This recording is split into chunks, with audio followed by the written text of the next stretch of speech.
Well, hello, Light of Christ. It's been a good summer series with you. This is our last summer house group, and starting in September, I believe it's September 13th, we're going to have our first fall house group. I'm going to be sending an email tomorrow, but we're going to keep with the house group format, but we're going to shuffle the house groups around a little bit, help you to see some new people. I'm going to explain all of this in an email that I'm going to send in a couple of days. But I'm partly saying that because our summer house groups are ended, and so officially our summer series is going to be wrapped up this week. But if you noticed, there's more book still to come. So let me say something about that in a minute. But while I've got your attention, I just want to point out a couple of things. Our opening house group nights in September, I said there's going to be opening men's night, opening women's night. That'll also be in the emails, I believe September 1st and September 8th. And then the big thing that I really want to draw your attention to is a year kickoff Lord's Day celebration on Saturday, September 19th. We'll be meeting in an outside space, probably 4:30 to 7 or as late as people want to stay.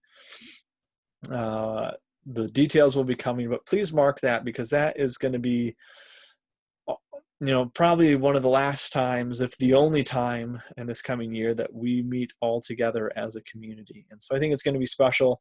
We're going to try to make it special. So please mark that date in your calendar and do everything you can to be there. As I said, we're wrapping up the summer series, but there's more book left. And I knew that when we started this summer that we didn't have quite enough time. And here's what I want to recommend. The last chapter is called The End of Counterfeit Gods, and then there's an epilogue called Finding and Replacing Your Idols. And if anything, those chapters are the most important of the whole book. So why are we ending early? Because I actually want us to engage these last chapters, not as a house group, but as a small group, as a men's or a women's group.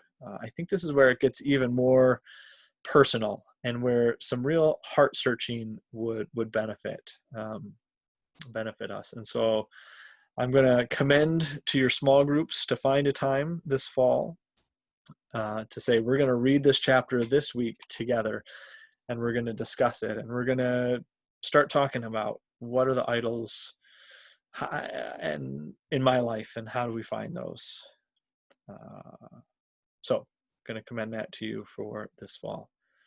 As for a couple of reflections for this chapter, the hidden idols in our lives, I'd say to any serious Christian, this is perhaps the most intimidating chapter. Why do I say that?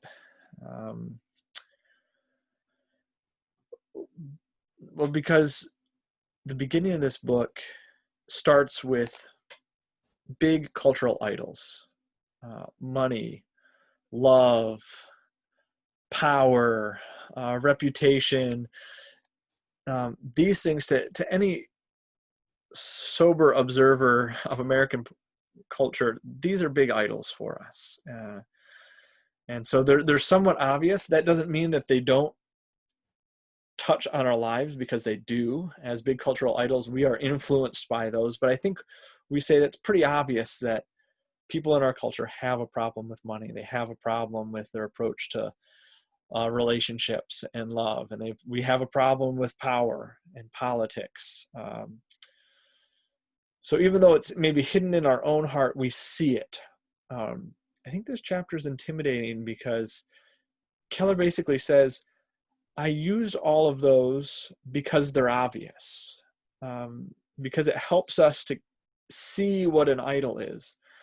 But the reality is that our hearts are idol factories, and we can turn anything into an idol. And what's sober about this story, the story of Jonah,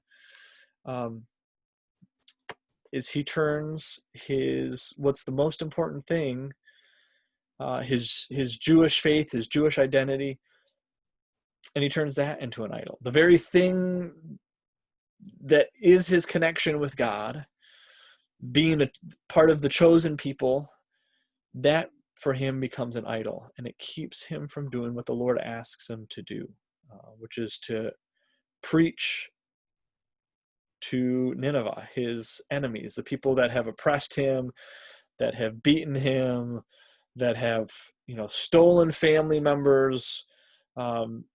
These are people that he hates. And the Lord shows, even before Christ, the power of how religion sometimes can replace God as the idol of our heart. And this is convicting, because we are people for whom faith really matters, and for whom church really matters, and for whom our particular churches really matter. And there's a little warning here to say, be careful. Church is good. Our different denominations we may have some pride in that. There's some good there. But is that the ultimate thing? And are we using those things as a means to justify ourselves before God? Are we using them as an obstacle to obeying God, to putting God himself first? Our churches, our community can be great helps in knowing the Lord. Do we do this as a community? Are we so proud about our community that we don't actually listen to what the Lord is asking us to do?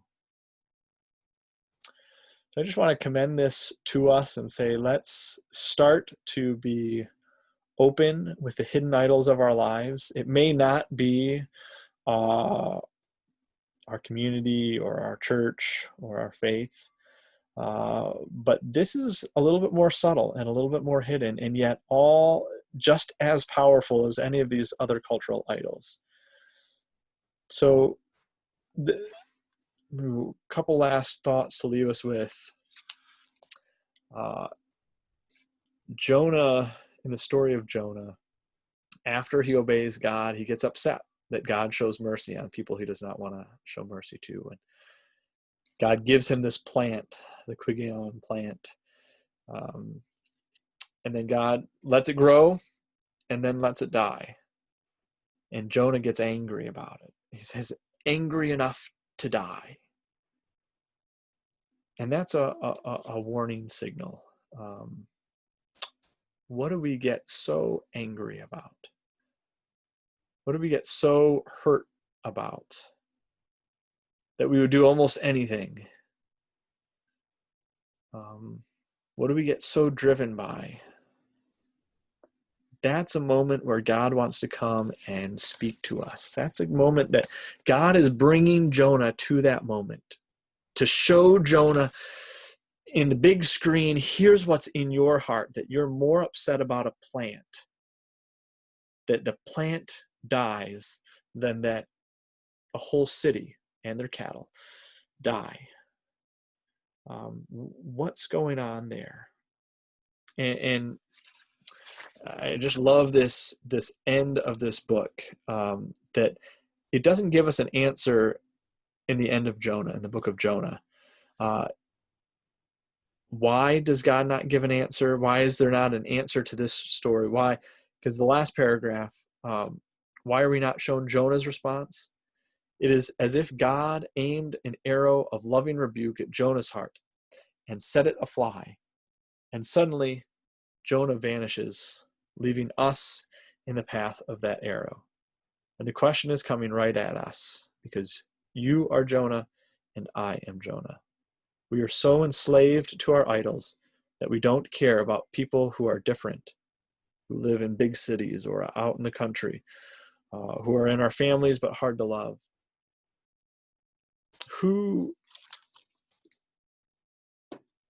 Why is it hard to obey the Lord? Why is it hard to love people? That's the story of Jonah here. What's in our heart? Why is it hard to even love the people that we've committed ourselves to, who hurt us? Why is our love not God's love? What are the idols in our hearts? Hope you have a good discussion.